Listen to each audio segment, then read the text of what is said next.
On behalf of the Board of Supervisors, I want to welcome everyone to this special work session. I call the September 8, 2021 Joint County Schools Work Session to order.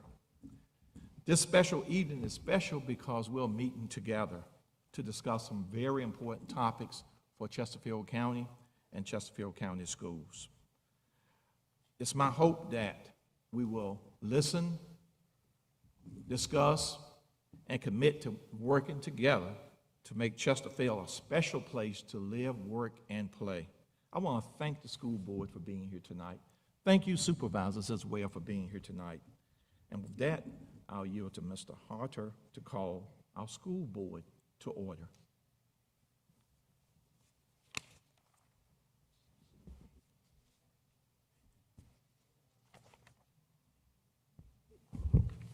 There we go.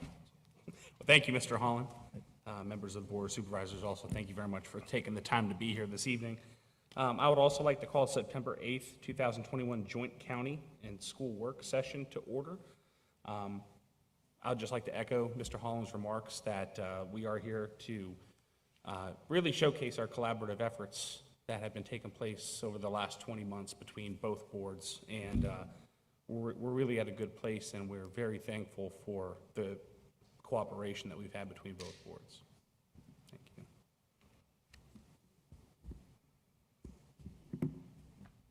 Thank you. At this point, we will have the Pledge of Allegiance by Mr. Harris. Mr. Harris.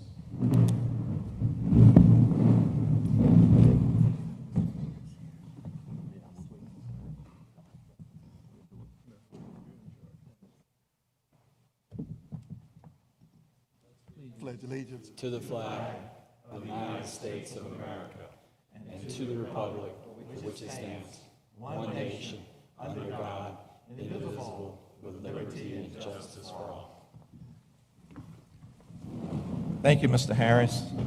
County Administrator and Superintendent's opening remarks, please. Thank you, Mr. Harder. We have a technology problem over here. First of all, thank you for being here tonight. It's exciting. You know, Socrates says the secret of change is not to focus on the past, but to take all your energy to focus on building a new future. And I think the announcements tonight, I would love to talk about the announcements, but I'm refrained because the excitement is building. But to the Board of Supervisors and the school board members, thank you, thank you, thank you. Over 3 years here now in Chesterfield, and I've just seen a tremendous bridge being built between the two organizations that benefits all of our residents of this county. And I think today's announcements are going to show the benefits, not only to students and staff, but all residents, that the teamwork and cooperation that we have is going to build a better tomorrow for Chesterfield County. You know, Lou Holtz, a famous football coach, stated that the ability is what your capacity is and what you're able to do. Motivation determines what you do, but the attitude you have determines how well you do it. And I think tonight people are going to see that we are committed to doing this well, to be a leader not in the region, but in the state and maybe the country of what we're getting ready to do here as we move forward. So thank you so much. I'm excited about tonight, and I just can't wait for the public to hear all the great news. Thank you. Sure. Thank you, Jeff. There you go. There you go. You got it, Jeff. Good job. Thank you, Dr. Doherty, and Socrates to Lou Holtz. You know, yeah. I should have brought my Aristotle book for you. But anyhow, it's very fitting that we're here at Ctc Hull, being in a school for what we're about to go through tonight. It was very fitting. We were here earlier today. Mr. Harder and Ms. Coker were here for a business association meeting with our Chamber of Commerce. And again, what we're doing today and tonight is good for citizens, parents, and students, but it's also good business. And you're going to hear good business ideologies displayed to you. You're going to hear the terms working together and collaborative like you've never heard before by the county and school staff that are before you.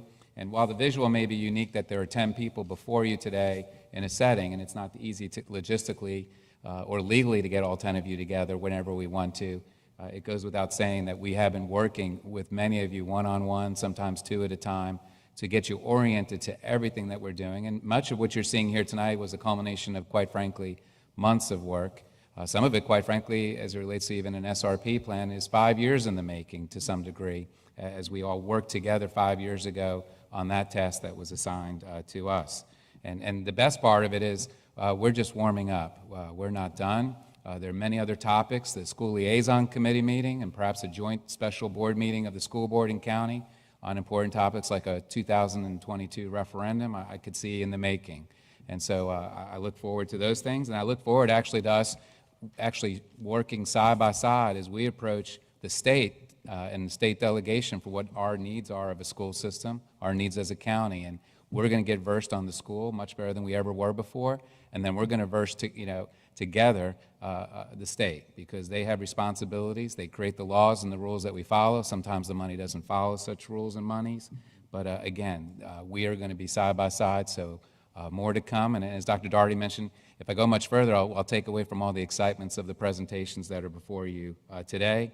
Last but not least, though, I will say just one little side topic, not necessarily focused on today, but our collaborative teams have worked together for the pay studies that we have done in the past, and I think they're finalizing the process for this pay study that we said were for all other employees, and we're going to take those results just as seriously as we had the other pay study. So win, win, win, all aboard. Mr. Chair. Thank you, Dr. Casey, Dr. Daugherty. Thank you so much, and thank all of you for being here as well this evening. Our first work session is the CCPS Supplemental Retirement Plan presented by Mr. Meester. Mr. Meester.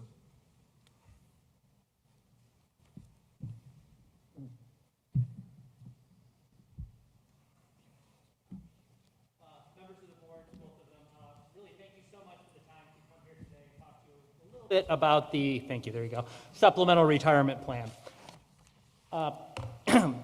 We are continuing to work closely with both the county staff and our third-party actuaries to finalize the valuation report for last fiscal year.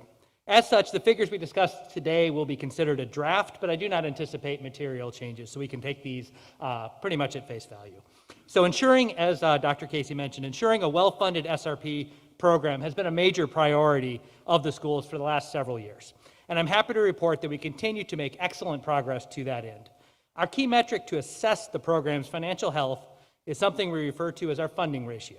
Basically, the value of the assets in the program over the expected liabilities. This year, we expect that ratio to increase to nearly 65%, up from about 46% last year. For a well-funded program, you would expect that ratio to be north of 80%. And when the ratio reaches ultimately 100%, we would expect to support the program nearly exclusively from the investment pool. As I will discuss, when we reach these 80 to 100% funded levels, we would be able to meaningfully reduce our annual contributions to the program, freeing up those resources for other school needs. Apologize for the small numbers on here, but if you squint, you can see how the fund performed over the last year. The liabilities, the top line, basically the expected payments we will need to make to our SRP eligible retirees and employees stayed relatively flat last year at about $76 million, as the impacts of the new compensation program were largely offset by a reduction in the eligible participants. The assets, however, increased meaningfully from about $35 million, you can see, to about $49 million on the strength of our ongoing commitment to invest in the portfolio and strong investment returns over the last year.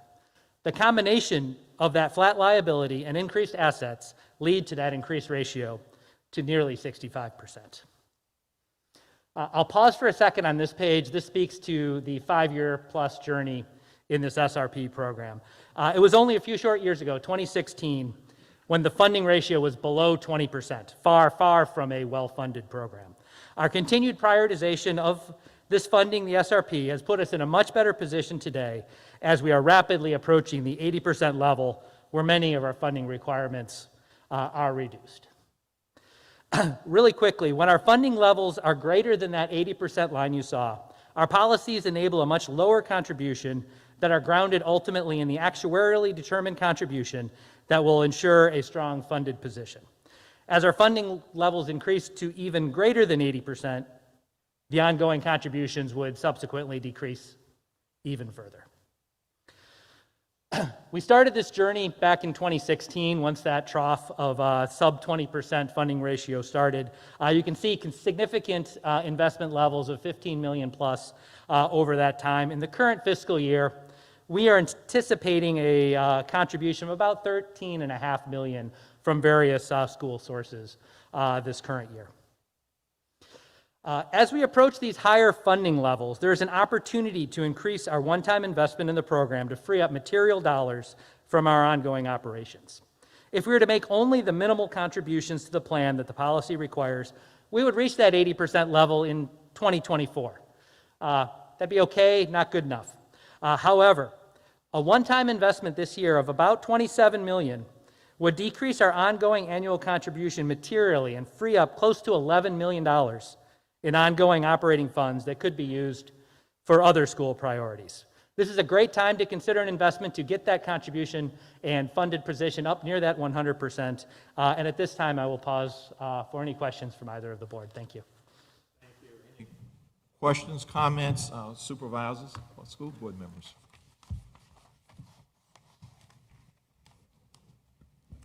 Mr. Chairman, Yes. I will yield. I do have a quick question. One, just first I want to say that this is a great opportunity for both the county and for our employees, but could you explain, Mr. Meister, what this means for our employees, having a fully funded SRP? Yeah, absolutely. Thank you for that. And continuing contributions to this plan over time were really designed to ensure that those SRP-eligible employees had a solid foundation, a solid asset base behind their supplemental retirement plan that they were all bought into when they joined the firm. Getting that funded ratio to 100% ensures that funding will be there for those employees that are eligible for the SRP program, and it will mean that that is a stable source of retirement, supplemental retirement for those employees. None of this changes any of the plan expectations or performance or anything like that. This is really just ensuring that the dollars are there in the school's budget to ensure that we continue to meet those obligations to our employees. Well said. Mr. Winslow. Thank you, Mr. Chairman. For those who haven't followed the SRP issue, it's been, in fact, a very long journey, and I know a couple of my board members are very familiar with just how long that has been. And I think that it's prudent to really thank our county budget staff, Mr. Harris, Alan Carmody in particular, because the constraints that they placed us under when we found out we were almost $100 million in the hole on the supplemental retirement plan have yielded accountability and have yielded a good, strong result today. And it's those efforts, those sustained efforts over the last several years that have put us in this position.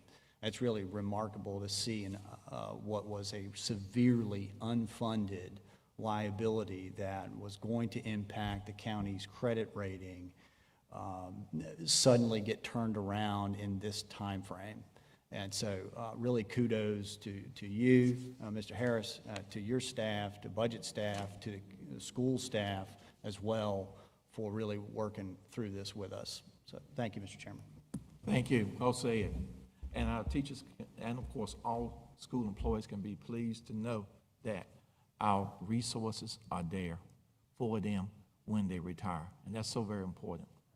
Thank you.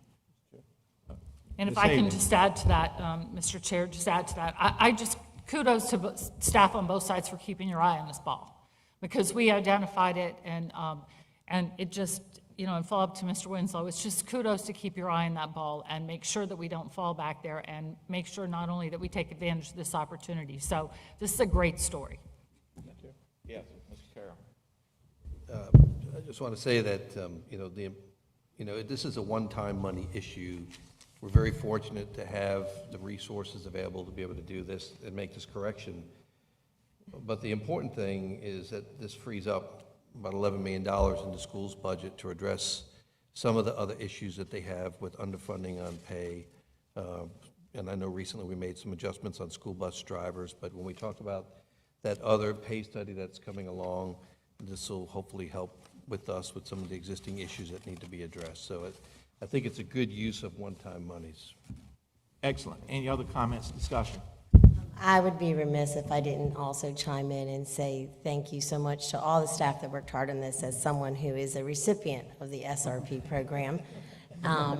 The fact that I am probably the only one sitting up here that maybe is a recipient of SRP, and it's a trust factor that there was trust in taking advantage of and working that extra year in that SRP, because there was a commitment on teachers' side that we paid into SRP by working that additional year, and now to know that we're going to be and on the road to being fully funded. And to Mr. Carroll's point, it is also very nice to have a fiscal windfall as a result of being fully funded. That's a great benefit. So trust and the windfall, it's win all the way around, as Dr. Casey likes to say, win, win, win. Thank you. Thank you very much. Any other discussion? All right. Thank you. Thank you, Mr. Meester. Appreciate that. Next, we'll have a presentation on middle school needs and financing by Mr. Harris. Mr. Harris.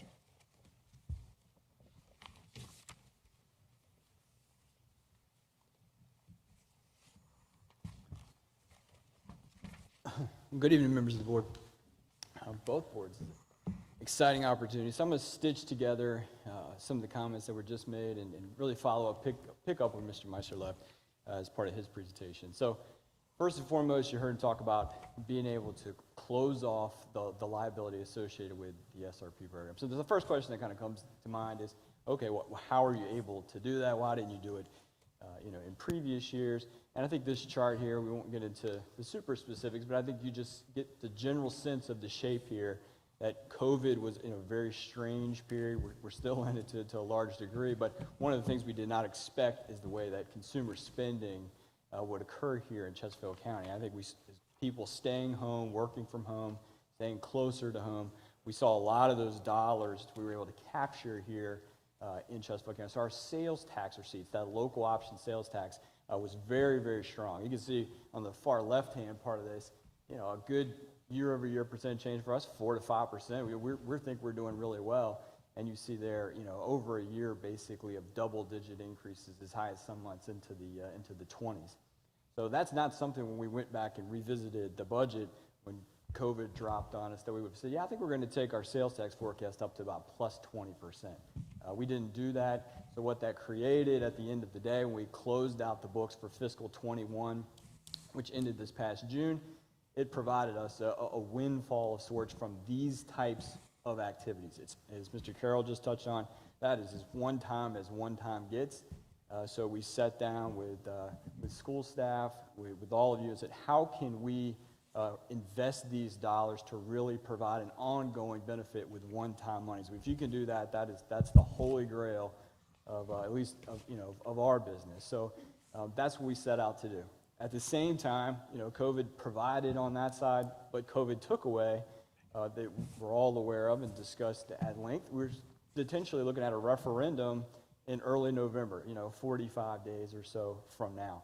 We made the decision to postpone that at least 12 months. I think it was the right decision. Again, you couldn't anticipate this, and you couldn't anticipate just how well necessarily that Chesterfield fared, financially, economically, overall through the course of the referendum, or through the pandemic. So we postponed that referendum for 12 months.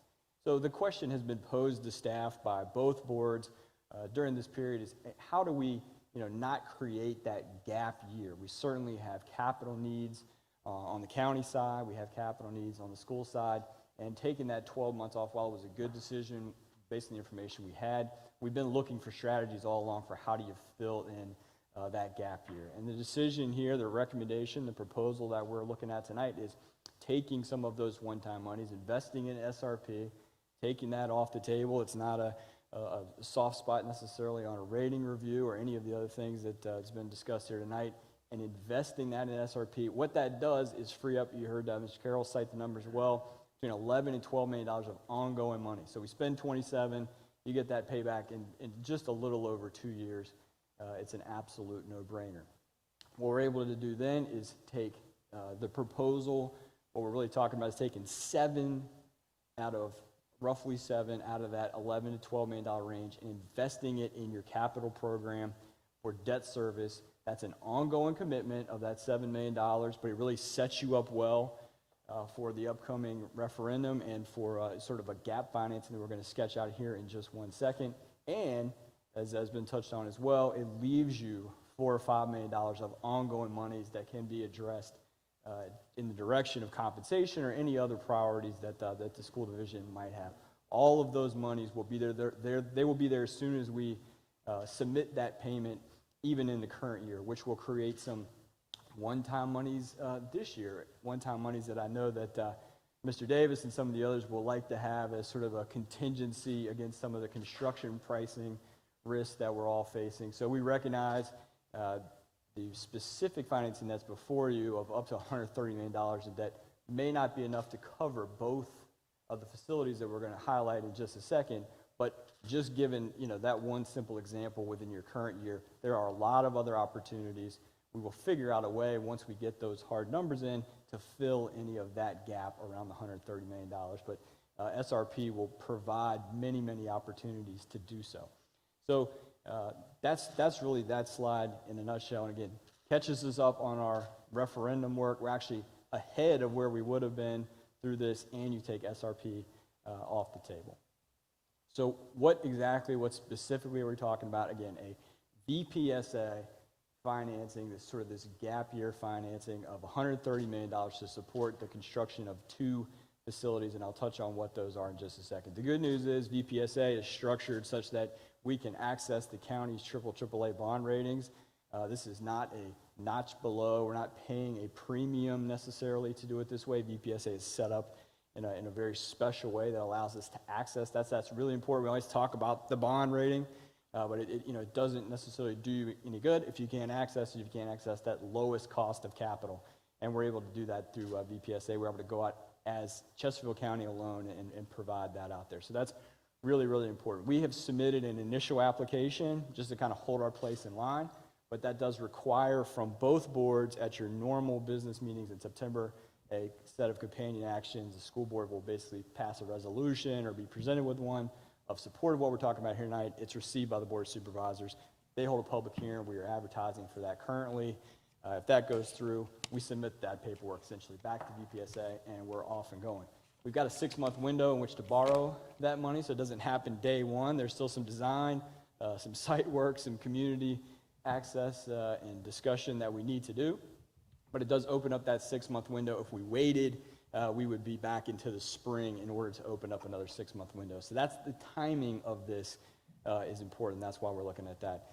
The board, as also another companion action, will initiate a rezoning at their meeting on the 22nd to some of the property that was recently purchased in the Upper Magnolia Green Tract as a potential site for one of the schools that we're going to be talking about. I know Mr. Carroll is hoping to host a community meeting on this topic as well before that board meeting, maybe targeting about the 20th. We're working through those details. So tonight really isn't meant to be the alpha and omega of this topic, but just kind of get us started. We've got, again, 2 board meetings coming up, community meetings, and a public hearing on the 22nd. So I know the next question is going to be, so what does this mean for the referendum? Because this is certainly not the end of the capital needs list for the school division. The good news tonight, by freeing up this money from SRP, you are growing your referendum pie. We're not simply saying we're going to eat some of the pie sooner than we otherwise would have. We had talked about a $300 million package. We'll continue to refine that number. But this $130 million is additive onto that. So whatever we discussed last year, this just gets added onto that and sets you up for what should be a very nice package. The last bond referendum was originally sized at about $304 million. So you're considerably larger than what we set out to do last time. You've identified, as the Board of Supervisors has, kind of what that preliminary list of capital projects is. That'll be finalized in your upcoming CIP process, and I'm sure there'll be maybe another joint meeting in the works to discuss that as a collective package, and then that's approved in April, and then we're off and running. This time next year, we're probably going around and hitting the circuit to discuss everyone what that potential referendum looks like. So good news on the referendum front as well. So talk about the projects a little bit. Again, $130 million of debt issued sometime between now and March of next year. The two facilities that have been identified for that, and again, recognizing that may not be all that we need, but that should certainly get us out of the gates.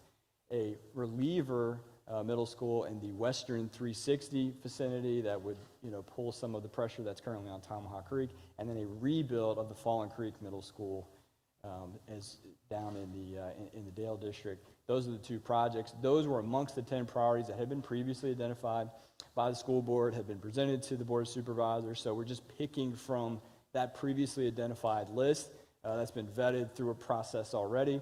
And so how do you pick those two?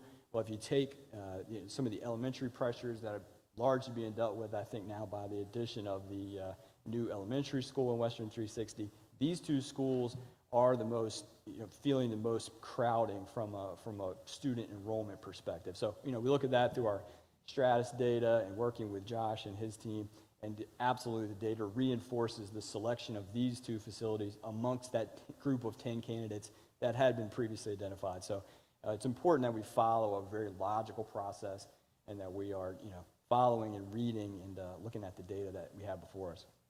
As well, we always had said, I think, last year, we have a middle school focus to this piece of the referendum. The last referendum was really an elementary package. This will have a heavier middle school tent. So, again, just following through on that piece as well. And with that, I'm happy to take any questions you might have on this piece of the work session. Thank you, Mr. Harris. Any discussion, questions, board members, about this wonderful proposal? Yes, Mr. Carroll. I got it to work on the second push, not bad. Thank you, Mr. Chair. Matt, great presentation.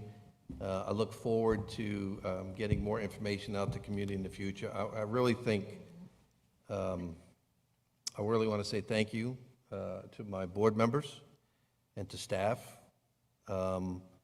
We know that there's been an overcrowding issue in certain parts of the county and my colleague's district, because a lot of people are moving into houses that have been sold with families, which has created an overcrowding issue in Dale. And then certainly in the western part of Hull Street, we've seen an incredible growth in the last 10 years, over 16,000 people moving into the Matoka district.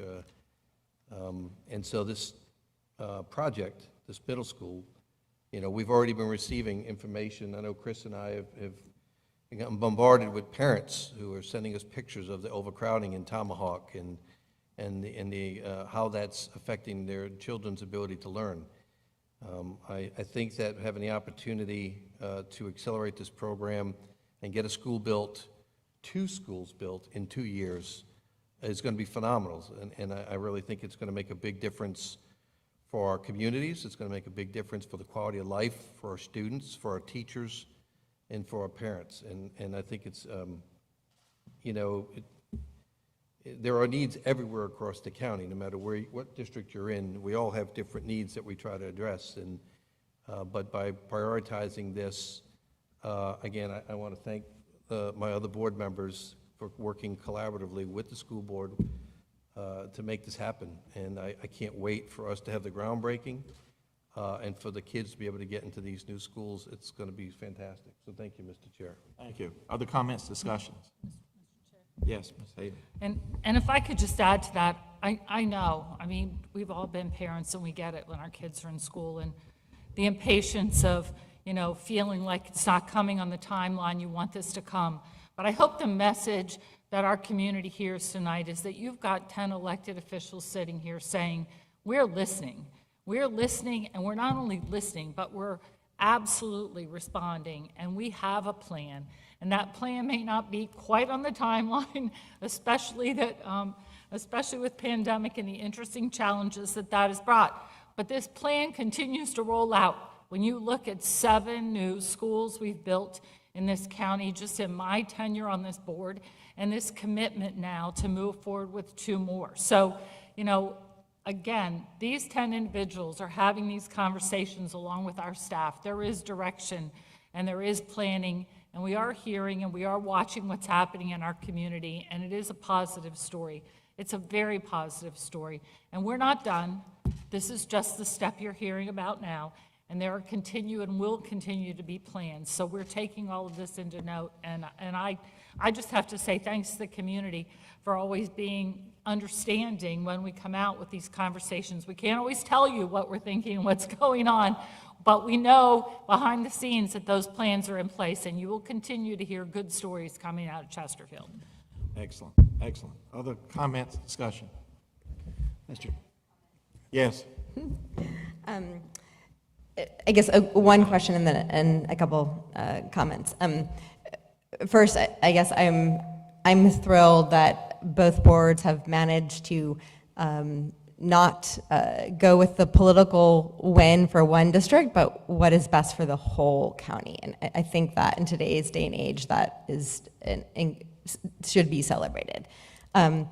I did want to ask if the 360 West Middle School could provide future relief to some of the development that is occurring in the Midlothian Middle School area, because my understanding is that it would be able to do that. If staff wanted to answer that question. Currently, right now, Midlothian Middle School is not at full capacity. However, anytime that we have the opportunity to open a brand new school, we would be adjusting some of the boundary lines, and there would be a domino effect that could have an impact on high growth areas like Midlothian Village and some of the other areas. One of the projects that we didn't talk about that is on the list of projects that are considered for the near future is a replacement of a 100-year-old building at Midlothian Middle School. And Mr. Harris alluded to earlier that our last bond referendum was very much focused on elementary school projects and concluding a lot of those long overdue replacements and a couple of growth projects as well that we were able to fund outside of the bond referendum through good county management of funds. This next bond referendum will have some themes that look a lot more towards the secondary school and how we might address some of our middle school and high school needs in a more deliberate way. Yes. If the one last, or did you have a clarification of that? I had one other. No, again, just the theme of this collaboration and working together. Next month is October, and that's really the kickoff of our capital planning traditional exercises. And again, I think what Mr. Harris referenced with that additional capacity, because this $130 million would have consumed almost half of your capacity. So we're starting tomorrow morning with this concurrence that I'm sensing we're getting tonight. We're going to be working hard, not just, it's really the whole county. And this Stratus tool that was referenced by Mr. Harris is really a joint product and joint wisdom that's going to help direct where we can go and when we can go in different places, together with Mr. Davis and all the ways in which he's analyzed different facilities and what might be the needs of the facilities, and our respect of the school board for what may be buildings that are inefficient in the way that you need to educate a child in the year 2021. So all of those variables are coming together in the next month or so as we start the capital planning exercise, because we want together to have all 10 of you, I want to personally, a few months from now, on the same page for what can be a deliberative 2022 referendum. Thank you, Doctor. Other comments, discussion? Yeah, I just wanted to I had one question, then a comment. I look forward to that collaboration, and I have a feeling we'll get on the same page. I guess I just also wanted to mention, because we have a member of the Citizen Budget Advisory Committee here tonight. So in that spirit of, I know both boards work very hard to listen to their constituents, and for the school board, that includes a number of advisory committees from audit and finance, et cetera. And they have long pushed us to address growth with buildings and not trailers. And I feel that tonight's move and the issuance of the VSPA bond is really saying we have heard you, and going forward, we will address growth with buildings and not trailers. So it feels good to say both boards have heard you. So thank you to CBAC. Thank you. Mr. Winslow. Mr. Chairman, just to address the trailers, I don't think anyone wants our kids to be in trailers, but I think what you could say very clearly is that we have decreased the use of trailers very significantly in Chesterfield County over the last 5 years. And so I think it's important to acknowledge that that is an accomplishment for both boards, and that's something that we're keeping our eyeball on. And as for Tomahawk Creek Middle, I know our teachers and staff and students and families there have been very interested in when the reliever school is going to be built, and this is a school that affects 3 districts. And so we are, and I know my colleague on the school board feels the same way. We're ready to go. Put us in, coach. We'll get the building up. We'll try to get it sized appropriately out there, and hopefully provide relief at Tomahawk for years and years to come. So, Thank you, Mr. Winslow. Mr. Carroll. One last comment, Mr. Chair. Thank you. The other thing about the site, which we haven't talked about, and we'll be talking about more closely in the future, is that what we've identified is a 150-acre-plus site in Upper Magnolia that can also be the future site of an elementary school, a high school if necessary, and even a public library. And so the purchase that this board made last year, we purchased Upper Magnolia for just the value of the land that we needed for the schools. We're getting our money back, just for what our ability will be to put a good school campus in. And this is a unique opportunity because for once, the infrastructure will actually be fixed before the schools are in place. Otterdale Road's improvements will be done and in place. Those bridges will be in, those roads will be widened. We won't have to worry about the narrow roads, winding roads, flooding roads. We actually have all that in place prior to the school going in. How about that? Infrastructure first before we do the school. That's amazing, in my opinion. Thank you. Any other Mr. Chair. comments? Yes. on Yes, school as your colleague in the Dale District and the representative of the Dale District where Falling Creek Middle School resides, I'm just thrilled about this project for our students and our families in that community. Now is the right time to replace Falling Creek Middle School, to give those students and those families their 21st century building, and to give them the space and to get out of the trailers that have been mentioned here, which are prevalent at Falling Creek currently. And so I know that I share Mr. Holland's excitement as well, and cannot wait to be at the groundbreaking and the ribbon cutting of this brand new building. Yes, Bailey. I'm so excited. Me too. And of course, you're absolutely right, and it's well needed and deserved at Falling Creek Middle School. And certainly I thank each member of this board and our staffs for their collective wisdom in this outstanding presentation relative to this, because this is moving faster than we had anticipated and or planned. So I think this should be highly commended. And certainly all those who are watching us by Facebook and TV, I know you're excited as well. So thank you for tuning in. And it really goes toward the ingenuity, the wisdom and knowledge of a county that's well planned and well run. Other comments? Thank you, relative Mr. to Holland. this issue? I would just like to echo what most people have said up here already, but I'd also like to bring you, everyone on both boards, a thank you from our community, from our teachers, from our building administrators, that this replacement school at Falling Creek and also being able to put a new middle school in the 360 West corridor is really going to open up a lot of opportunities, and it's also going to help us address future growth in those areas. So I just want to give you guys a sincere thank you from the bottom of my heart, and I know that from the rest of the board for working with us on this. This is something that we have needed, and we spoke up and you listened. And for that, I really do commend the work that we've done, so thank you. Thank you as well. Thank you, Mr. Harris. Seeing no other discussion points, now we'll have an update on the turf field initiative. Mr. Davis.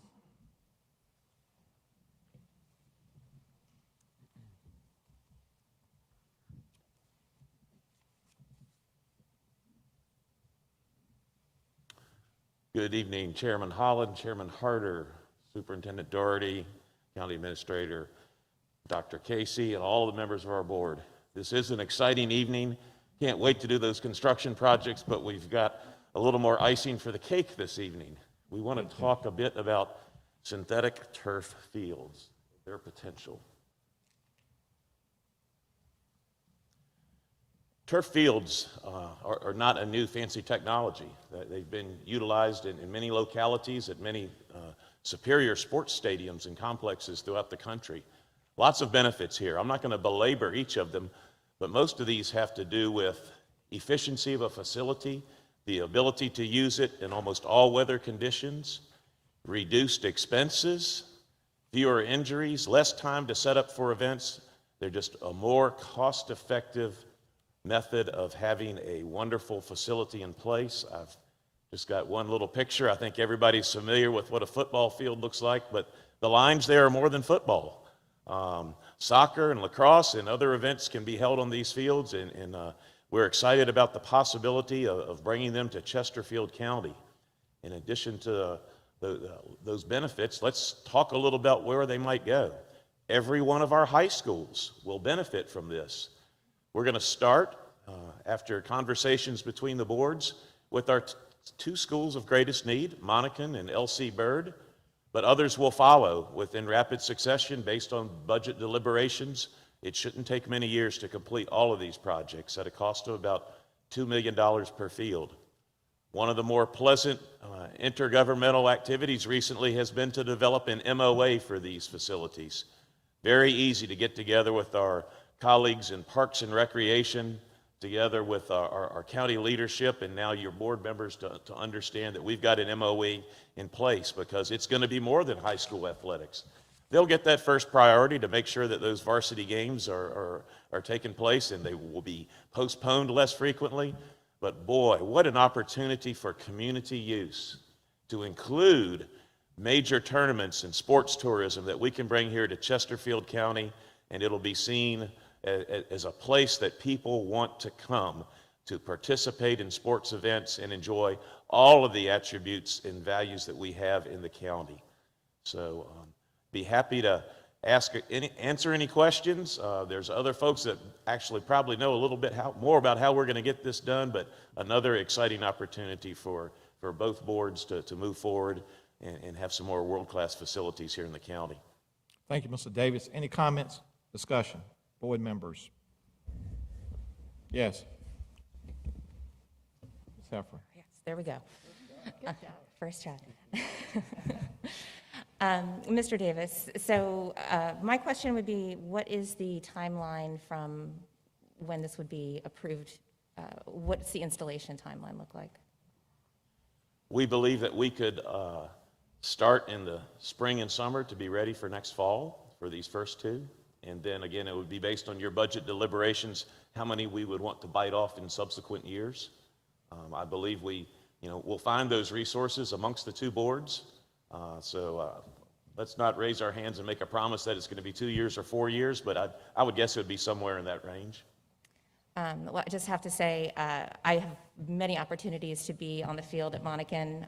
I am the proud parent of 2 marching chiefs, and I look forward, I know that the whole community looks forward to being able to utilize that new resource. When I was out there this spring, for our fall sports, when we had football in the spring, I was talking to the athletic director at Monacan, Danny Parsons, who I still call Coach Parsons. So I was talking to Coach, and he was explaining to me how the field needed to be recrowned, that this was an expense that he had been saving for with athletic booster money, that these expenses, the expense of maintaining a grass field is almost cost prohibitive for a high school sports team. And to have this available for all of our students across the county is a tremendous commitment, I think demonstrates a tremendous commitment to equity and equitable access to the resources that all of our kids deserve. Amazing athletic facilities, amazing schools, and I appreciate the cooperation between our boards to make this a priority. Thank you. Other questions, comments? Just a comment that the phrase that sometimes you have to spend money to make money is sounding in my head right now, because I do feel like that this is a sports tourism windfall for us, that these fields will pay for themselves in a short amount of time with the sports tourism. As a mother of a high school athlete who traveled all up and down the East Coast, I know those travel teams seek out these turf fields because there's nothing worse than getting a whole team to travel to an out-of-town tournament to get rained out because there's too much water on the field or something like that. So those fields will pay for themselves in no time with our sports tourism, and that will have a ripple effect through our community with our hotels and our restaurants, and you know, it's just going to be a win-win again, Dr. Casey. Thank you very much. Other comments? You bring up a good point, Ms. Bailey, and that is, you know, these are all weather fields, and it really has the capacity to change a football program at every one of these schools. And of course, we get these first two done. I think they go well. The intent would be to get all of our high school fields turfed, and you know, I think you have to wear, I'm not a doctor, and I don't play one on TV, but I think you have to wear, you know, particular cleats and things. You have to be very mindful of what what you're wearing in terms of safety out there. But I think that all in all, this will be a real win for our county's high school programs and other programs who are going to use these fields as well. So it's yeah, fantastic. Excellent. Dr. Casey.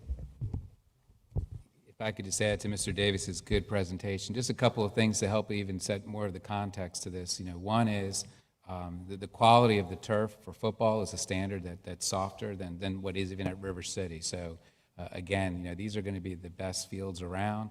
Each school can in essence create its own moniker that's permanent in the middle of the field, and that's again something for the schools to go through. But there's a lot of pride when you can paint something in the middle. Right now, whatever you paint, you have to keep repainting it. As I said, the lining of the fields for all the different sports that can be played saves the labor and maintenance that is then needed, and the accuracy sometimes. I've been part of refereeing events where someone's debated whether the lines are in the same spot that they were last time. And having said that is eliminated. Last but not least is, again, I've done this before elsewhere where you've gone through it. So those other schools, you know, again, we might start the conversation in October with you, but they could easily be packaged together as part of the referendum. You know, the reason of picking these two fields, again, was, met with the needs of the schools, but it's also we just need to practice, too, and just get this process down right, get the procurement down right.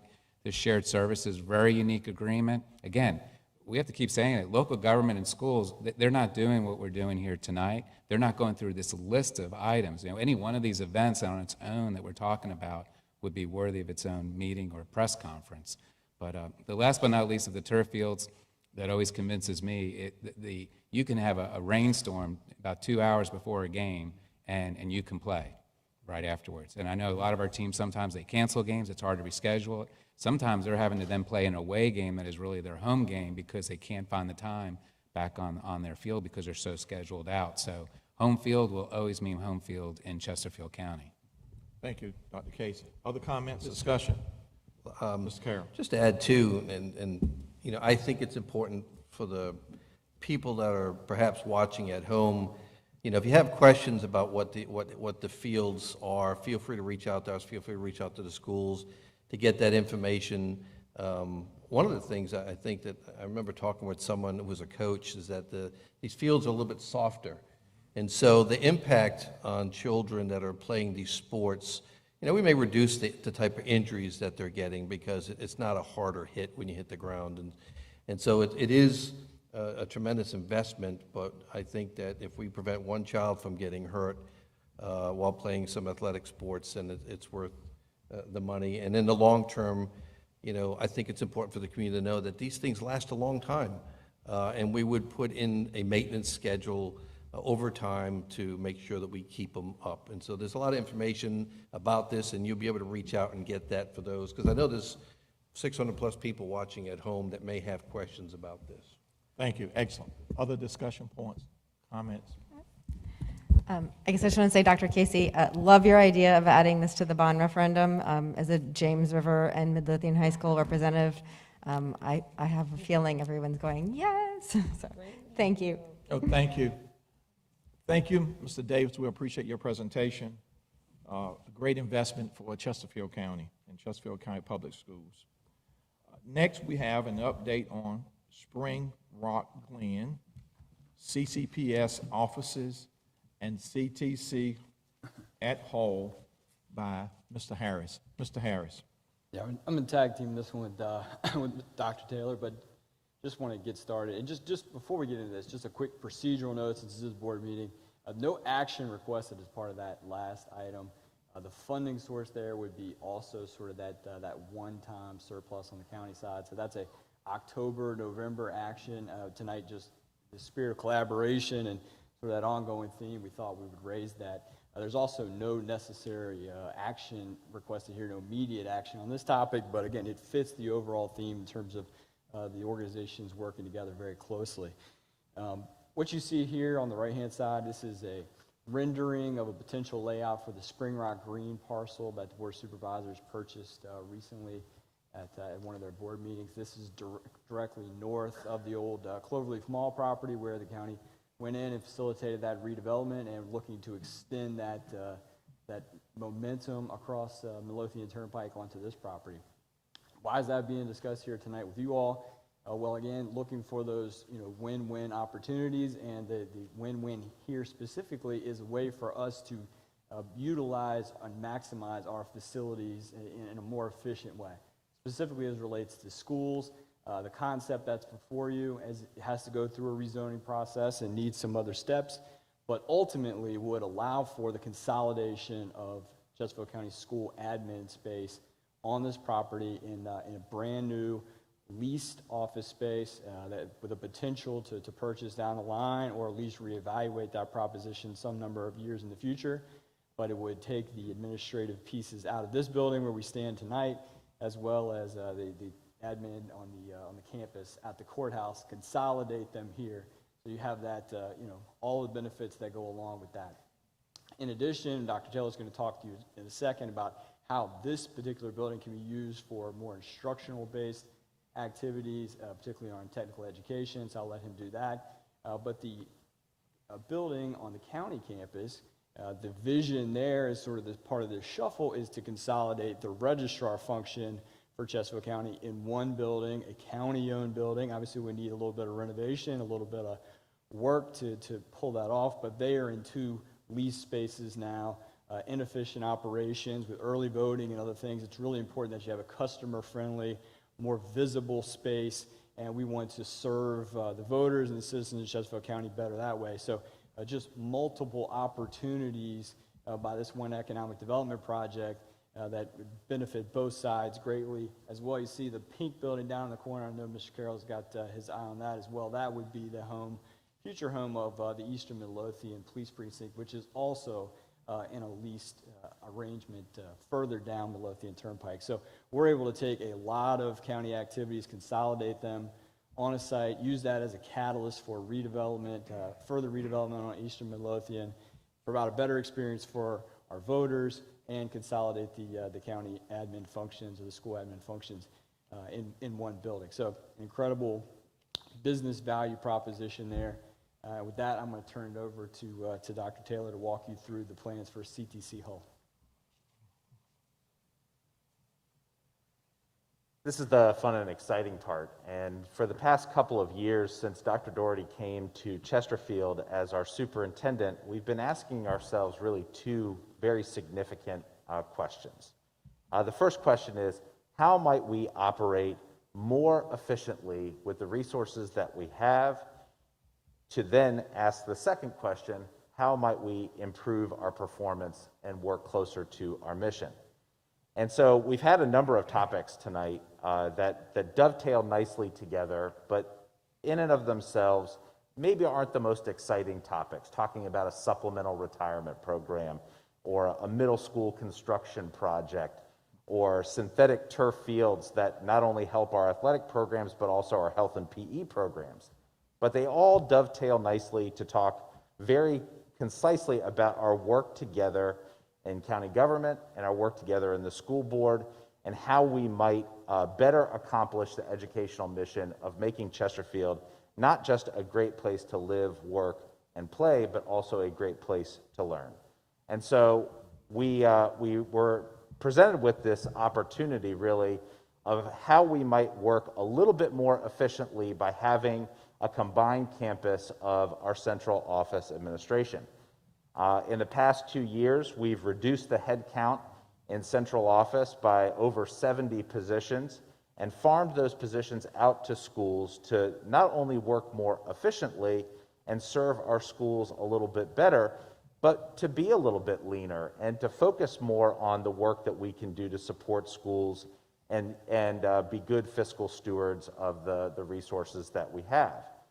So we have been reducing the size of the footprint of our staff in this building, and also trying to serve the needs of our staff from a human resources, a payroll function, a business function, as well as a technology function at our Krause campus and also at this campus, so that we might serve more students in this facility.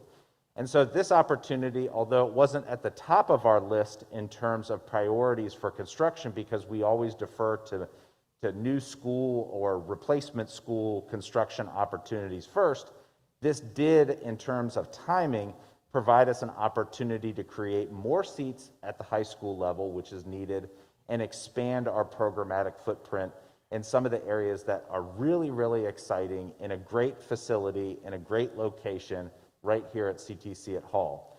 And so I want to draw your attention to a couple of big numbers up there. We currently are serving just about 1,700 students right now in our career and technical education program, and that encompasses about 34 different career pathways that students can take. We match our career pathways to the economic footprint of the region, so we are trying to supply the region with job candidates that match what we need in the Metro Richmond area and in Chesterfield directly. So our work has a direct economic impact right here in Chesterfield. We are hoping to expand that to more innovative opportunities and to more students. And by having some of the central office staff pulled out of this facility and combined, not only will that make us more efficient, it will also give us more opportunity. So we've been taking a look at what some of these programmatic opportunities might look like, and we have a number of these career pathways. Some of these you've heard of before, some of these are brand new. One of the ones that is really exciting to us is looking at power and energy as a potential area for us to explore, and our kids are really excited about this and have expressed an interest in exploring this topic. But also just looking at the footprint of this space and where we could take a look at the upstairs level where we currently have office space and how we might reimagine that office space to serve more students in a very different way with this very innovative space at a very low cost of renovation. So some pretty exciting components there, and even downstairs, how we might also expand some of the work that we are doing here to more students and in more unique ways than we have. And you can see in the upper right-hand corner, this is where you are right now on the stage. And right behind this, we have a television studio and some television equipment that could be expanded to audiovisual and telecommunications. And there's also some classroom space there. Some really exciting opportunities, and there's also some other locations within this facility to expand even further. But the transformation of this space, this old Clover Hill High School location, into a center for innovation with high-impact STEM and high-impact career and technical education programs is a dream come true and something that we've been excited about for quite a long time, and it also frees up some capacity with some additional high school seats. So that's where we are today. And we'll pause for any questions that either board might have at this time. Great comments. Discussion, comments, board members. This is truly exciting news. Mr. Chairman? Yes. Mr. Winslow. Sorry. I just want to say how happy this makes me. I have wanted this for so long, and we obviously have so many needs in not only Chesterfield or in the Richmond region, but in Virginia for jobs that are currently going unfilled because of a lack of skill sets. And these programs are so valuable to so many kids who aren't going to go to Virginia Tech or who aren't going to go to JMU. They want to go to work. And there's a lot of dignity in that. And so I see the restoration and the enhancement of technical programs in Chesterfield to be an extreme example of the kind of good work we're doing right now between these two boards. So totally excited. I cannot wait to see this center in action with those enhancements. Thank you. Thank you, Mr. Winslow. Ms. Haley. Thank you, Mr. Chair. So I just have to point out that, you know, decisions that were made to proceed, I think every single person sitting on the stage right now regarding this building have been a frustration in the community for a long time. And I think that we've all listened to that and the amount of money that went into this building, which is a fabulous building. But, you know, the aspect of making certain that we are maximizing the use of this building and the collaborative conversations that we've had, and especially collaborating as well with our business community and listening to our community partners with the chamber and others as to what is the workforce needs and how do we best keep, you know, our kids, our students here in Chesterfield. And so all of this is just a great story. I mean, it sounds like we're just shuffling chairs around and we're pushing, but it's just a really great story, you know, to collaborate or to add on to what Mr. Winslow has said. And again, just we are listening to the community and how these resources that belong to the community can best be used to serve our citizens and our kids. And so, you know, I commend our school board for coming forward too and saying, look, you know, we're open-minded here, help us out. And the work that we collaboratively have done with these opportunities is really, really exciting. So stay tuned, folks. Thank you. Thank you. Excellent. Other comments? Yes. Mr. Chair. Yes. I've been reserved in my remarks tonight. I wanted to wait till the end, but I want to go back to where we started and thank everybody on both sides of this stage.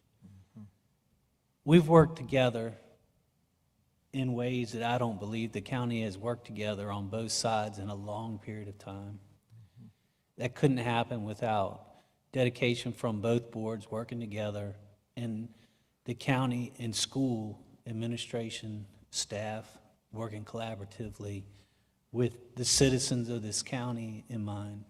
And it's amazing to be part of what we presented tonight. This is truly changing Chesterfield County for the better. It truly shows we are listening.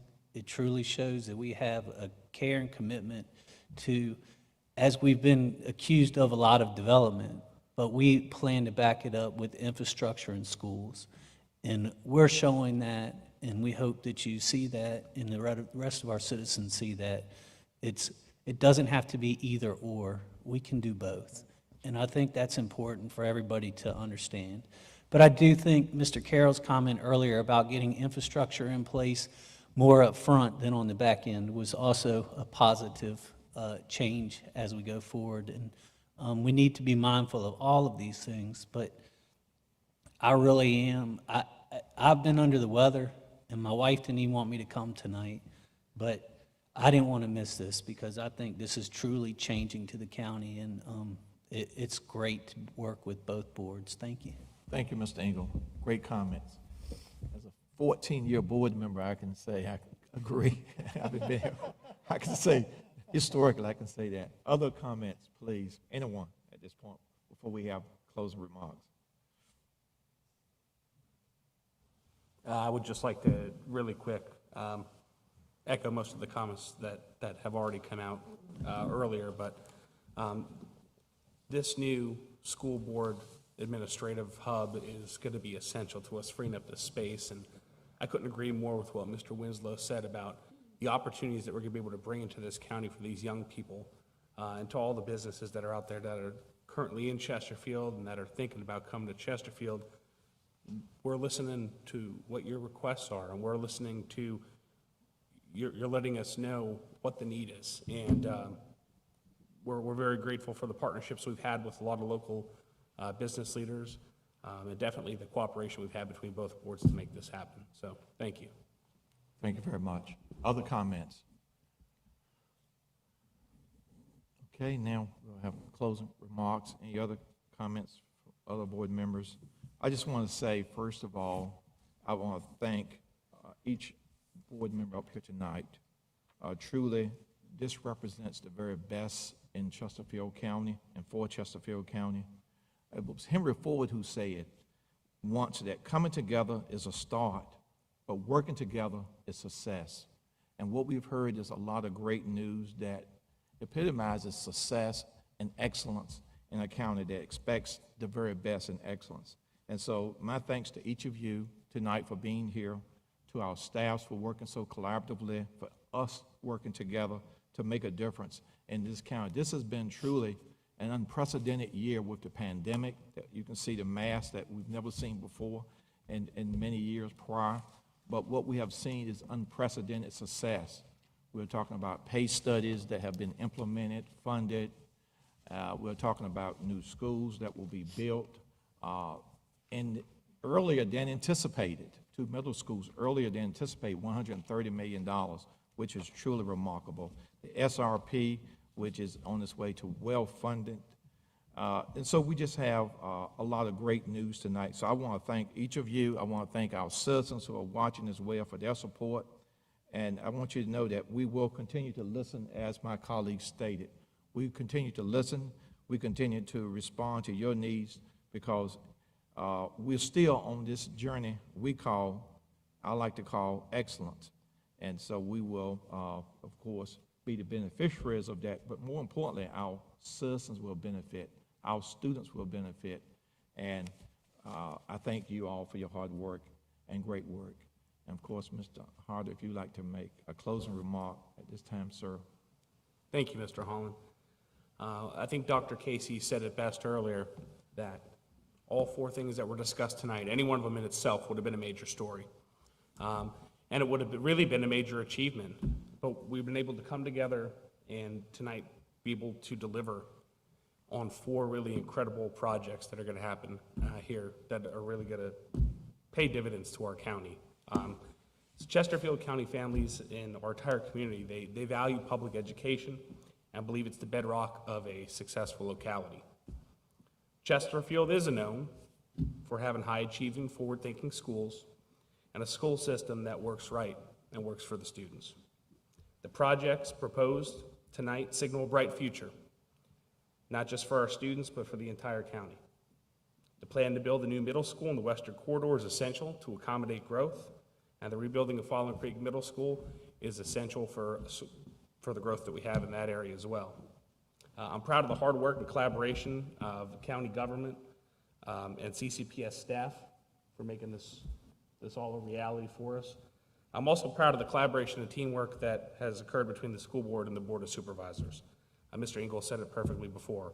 I'm not sure that this type of collaboration ever happened before, but when we do come together, we see the positive changes that we could really have on our community. So I do just want to say thank you, and